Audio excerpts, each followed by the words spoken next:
Liz Peek. Great to have you, Liz. Thank you for your patience. Good morning. Thanks. Nice to join you. Liz, you had a piece yesterday I thought that was spot on. Now we've got a second whistleblower. And your piece basically talking to the Democrats' inability to get anything done. And this, I don't know what you want to call it, it's the second witch hunt, third witch hunt. Are people just going to get tired of this after a while? And now what about the second whistleblower? Doesn't it sound to you like Kavanaugh? Yeah, I think the parallels are pretty obvious. Not having gained much traction with the first whistleblower, who admittedly had no personal direct involvement with the events that he talked about. Now they've come up with someone who did. But the point of that really is sort of lost on me. I mean, we all have seen the transcript of the phone call. We've seen the complaint from the whistleblower. My read of this is there's no particular new incidents or information that's put forward by this second whistleblower, so I don't know what difference it makes. I mean, what is the purpose of the second one, right? That's what I'm saying. I don't really get it. I think Trump did something stupid when he mentioned Joe Biden's name in a phone call that was being recorded, but, he does these things occasionally, and is it an impeachable offense or a criminal offense? No, and I think that Republicans would do well just to kind of have that attitude that, yeah, this was dumb, but it's not like the end of the world. And by the way, what have Democrats done here? What they've done by focusing the spotlight on events in Ukraine, now everyone in the country is talking about Hunter Biden, who, I think had a pretty questionable access to this job while Joe Biden was point man for Ukraine, and the Obama administration obviously got a very plum assignment because of his last name. And now everyone's sort of saying, yeah, he's a swamp guy. I mean, we get it, but Joe Biden's been around a long time. His son took advantage of his political status to win this big concession in Ukraine and also start up this private equity firm in China, which, in some senses is worse because China has been very reluctant to grant any kind of financial services business a license to operate in China. The fact that this no-name startup, Twosome, got $1.5 billion from the Chinese government is pretty astonishing. So Trump is right that this stuff should be called out. He was wrong to mention it to Zelensky in a phone call, but I really kind of think that's all that's there. And I think, yes, Americans are going to say after another couple of months of this, and they're not going to be following it, in the weeds like people in Washington or in New York are, they're going to say, okay, come on, where's the stuff we care about? Where's USMCA? Where's lower drug prices that Nancy Pelosi has promised? Can they walk and chew gum at the same time? Apparently not, at least not yet. All right, so what happens here? Where are, and I'm going to get to Medicare in a second, but the Democrats have accomplished nothing since they've been there. They're going to have to go to the voters in 2020 with nothing. No USMCA, no prescription drug pricing, no stop surprise billing, nothing. They're going to go with them with nothing. How do they how do they keep a majority when you've done nothing but investigate Trump? Well, I think that's what the Trump campaign is counting on, is a certain amount of impatience from voters who put these people in office. His new refrain is do nothing Congress. And, let's face it, the Republicans faced the same kind of blowback when they had the majority. What Democrats will tell you is that they passed, 200 bills or something in the Democratic Congress, but it's all show because none of those bills was expected to go to the Senate for actual passage. Most of them are completely toxic for the Republican Senate and therefore not going to ever be picked up and made into law. So, all of that is inconsequential. The things that people really care about are bipartisan issues like USMCA. Nancy Pelosi knows that revised NAFTA trade agreement is ready to pass.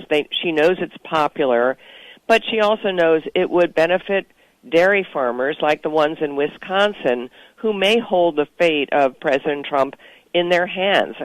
Wisconsin, by some analysts, is the essential state. Dairy farmers have been hurt, no doubt about it, by the trade war with China.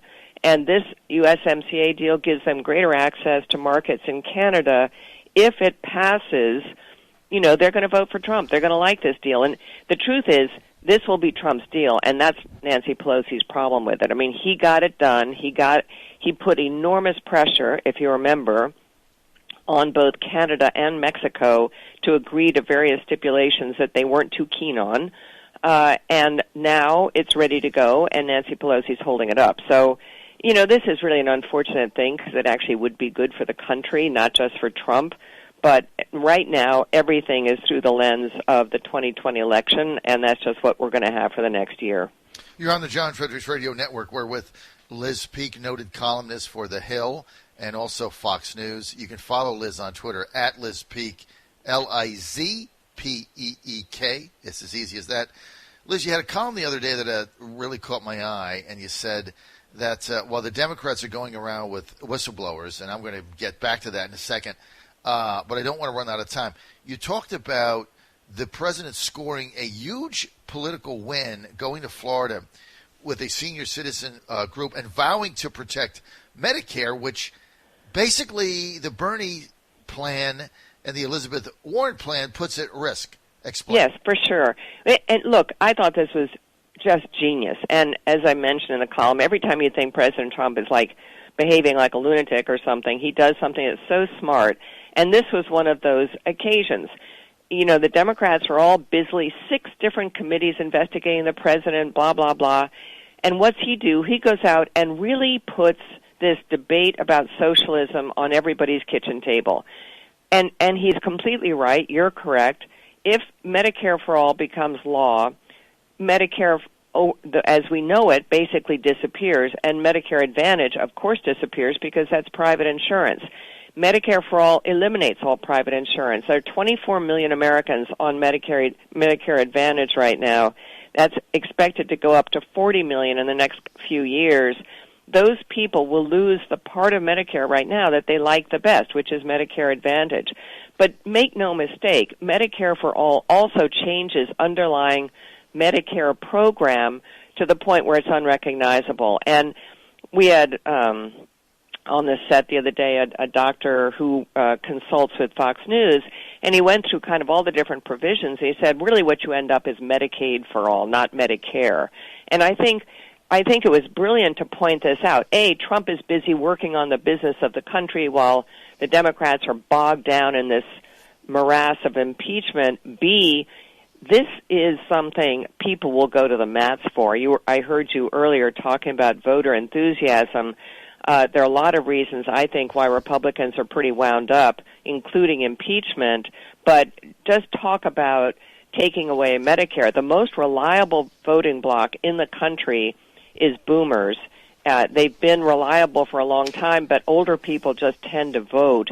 You talk about, and they're very wary of socialism. They've lived their generation with that as being sort of the enemy and communism being the enemy. And they don't like at all the idea that Medicare might be tampered with. And this is not something that would be phased in. This would actually be a real impact for them. So I think it was an incredibly good move. And this is the issue in the 2020 campaign, impeachment and socialism. And this brings socialism to life. What is going to happen to the Biden campaign?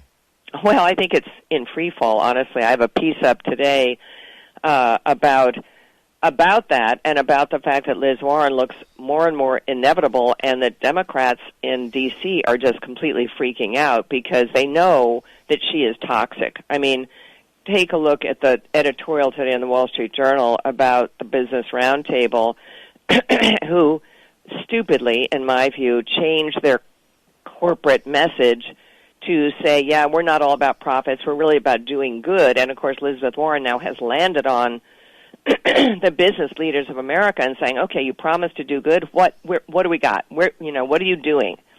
So I just think she is terrifying, and a lot of people do. So you have still chatter about somebody else being lobbed into this campaign. Michelle Obama, for example, is someone, believe it or not, that people are talking about.